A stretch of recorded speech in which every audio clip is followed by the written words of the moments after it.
Hello everybody, I'm Gwen Campbell-Mindes. Welcome to Gwen's Bookish Ramblings. So we are on Prince Caspian, which is, of course, at this point, the fourth book that I've done in this series, but it is the second book in the Chronicles of Narnia, in that this was published second. It is, of course, not the second book if you're going in strictly chronological order, which, of course, I am not, although from this point forward we will be going in chronological order. In any event, Book 2. So, the first book line, The Witch in the Wardrobe, we have the Pevensies, Peter, Susan, Edmund, and Lucy, and they go to Narnia. This is the second time the four siblings go to Narnia. So, this book more or less picks up after their exciting summer in the country, escaping the war. And the four children are now basically, the book opens with the four of them on a train platform.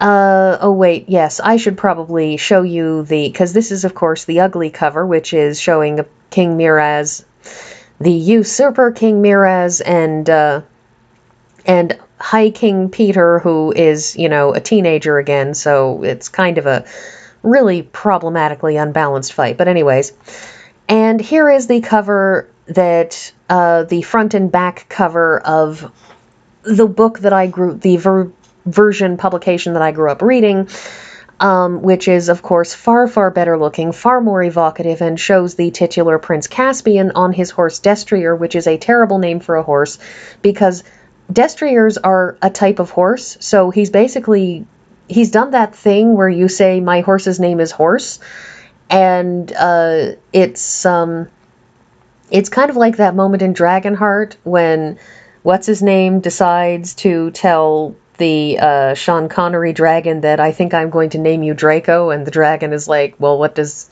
that? And he says, oh, it's Latin for dragon, and the dragon looks at him and says, so you've named me Dragon. Good one. Anyways, so there's Prince Caspian fleeing, and there are the three characters that he first finds upon fleeing, which we will get back to, I guess, in a minute, which is Truffle Hunter the Badger, because we like Truffle Hunter because he's adorable, and Trumpkin the Red Dwarf, and Nickabrick the Black Dwarf, called such things because one has red hair and the other has black hair, and that's why they are black and red dwarves. So, again, I have taken the illustrations from the Puffin version rather than from the Collier version because these are better illustrations. This is the four Pevensey children upon their return to Narnia. When they do return to Narnia, basically they are sitting at the train station waiting for to be taken off to their respective boarding schools because, the boys are going to a boys' boarding school and the girls are going to a girls' one, and they're just basically waiting. And then all of a sudden magic snatches them up and yanks them away, and they appear on an island and they have no idea what it is. Except after a certain amount of time of exploring, they realize that they are in their old castle of Cair Paravel. That Cair Paravel was on a peninsula, and it's been so long that since they were last there that the castle has gone to ruin, that the orchards which were planted outside the castle have grown right up to the gates, that everything is falling to pieces, and that the peninsula, the spit that connects the peninsula to the mainland, has basically been worn away by tides and time, as they say, and it is now an island. And so they have a certain amount of back and forth and getting readjusted to not being in England, getting readjusted to being in Narnia.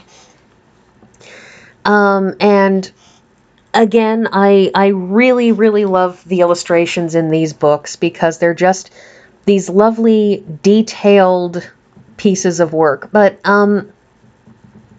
I mean, look at that. There's just, probably a fawn or something, maybe a satyr, I don't know. And the apple tree, because apple trees at the start of this book become a very big thing, because their first meal there is apples, and they wind up carting apples with them because they don't have any supplies, because they weren't expecting to have to camp in an alternate universe. So while they're there, they meet up with Trumpkin, who then tells them Caspian's story. And Caspian is the son of the previous rightful king of Narnia, immediately previous rightful king, which was King Caspian the Ninth, and this Prince Caspian is Caspian the 10th. And the story goes that Prince Caspian was a bit of a dreamer, and upon hearing stories about the old Narnians, kind of fell in love with the idea of there being talking animals and dwarves and fauns and talking trees and all that stuff. And he winds up learning a lot about it, first from his nurse, who, after he is a small child, carelessly talks to his uncle Miraz, who has been raising him.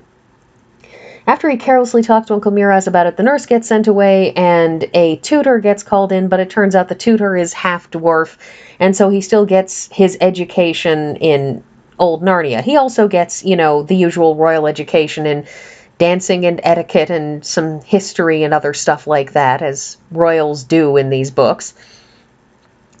And as the story, and eventually his aunt, Pruna Prismia, Miraz's wife, winds up pregnant, and once she gives birth to a child, of course Miraz is going to have Caspian assassinated, because now Miraz has an official heir to the throne. And so this is one of those starkly realistic moments in this book, in this book series, when Dr. Cornelius tells Caspian, look, before, when Miraz didn't have an heir, it didn't matter.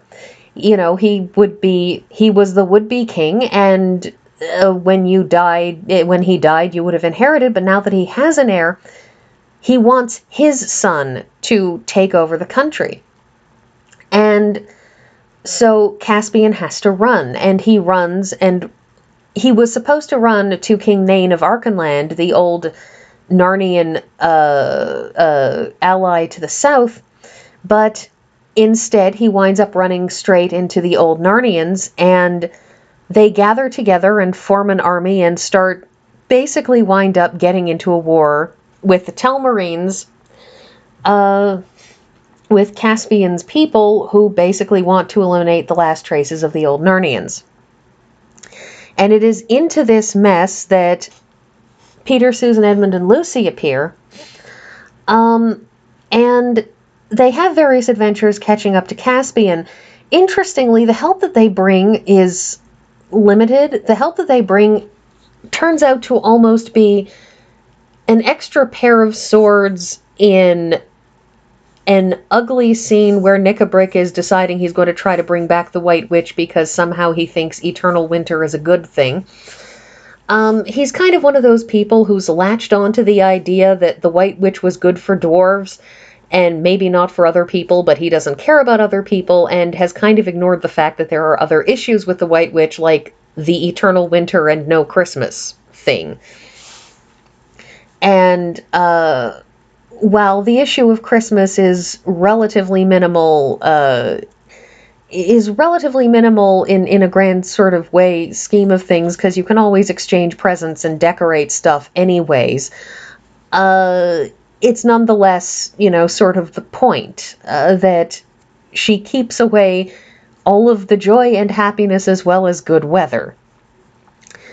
But the other thing that they do when they show up is they provide delaying tactics.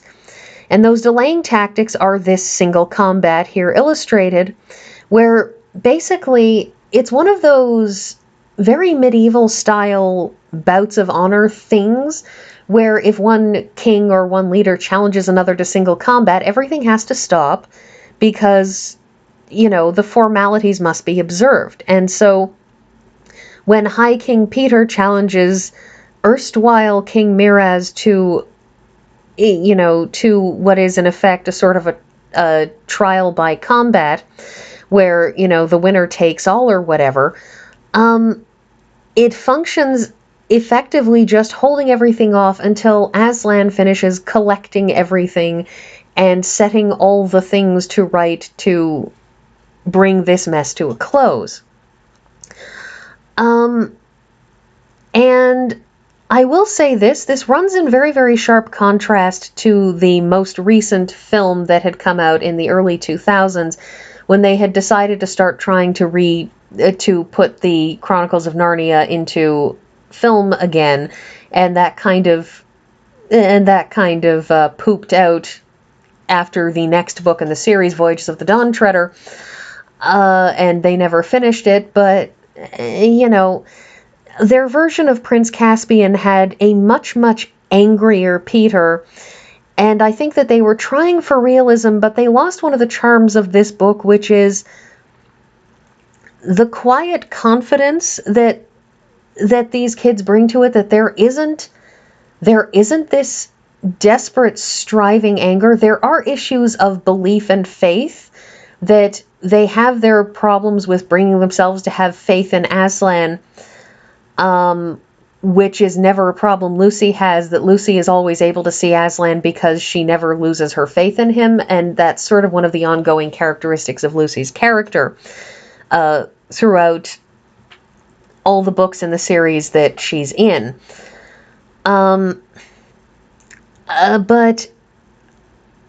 there's a sort of a building, a dignity to the kids in this that isn't there in the remade movies. Anyways, so they help Caspian take the country, and Aslan shows up and brings everything down, and basically has Caspian crowned as King of Narnia. And then the kids get sent home because, they have now had their time in Narnia, and they are not the direct kings and queens of Narnia anymore. It's now Prince Caspian's time to be king. And Peter and Susan are told that they are both too old to return to Narnia, which has shades of meaning to it about, putting away childish things or something. But I'm not going to discuss that mainly because that particular topic will venture into areas that frankly are effectively controversial and not something I want to discuss. What I am going to discuss is that this book has one of my all-time favorite last lines on a fantasy novel, because at the start of this, when they're busy exploring Cair Paravel, they go down and they find that they don't have torches, they don't have anything to light the space, and then Edmund remembers, oh yes, I have a brand new torch, or flashlight, as we in North America say. And at the end of the book, the last line of this book is, "Bother," said Edmund, "I've left my new torch in Narnia." Which I love, because that's just so perfect. They've had this amazing, exciting, dramatic adventure. They've had sword fights with kings and fought in massive battles and seen Bacchus turn everything around him into wine, and, ancient river gods come crawling up and shatter bridges and all kinds of stuff. And after all of this excitement, he's managed to lose his brand new flashlight, and he's not even going to be able to ask for a new one from his parents, because they're just going to say, well, if you were careless enough to lose it, you don't get another one. So at the end of the book, they have been returned to the train station, where they will get on their trains and head back into to their ordinary lives. It is one of the key things in this series that Aslan always sends them all back. Which is very, very different from the Oz series, which I will get to when I get to it. But in the meantime, I think that's all that I'm going to say, so I'll see you all next week.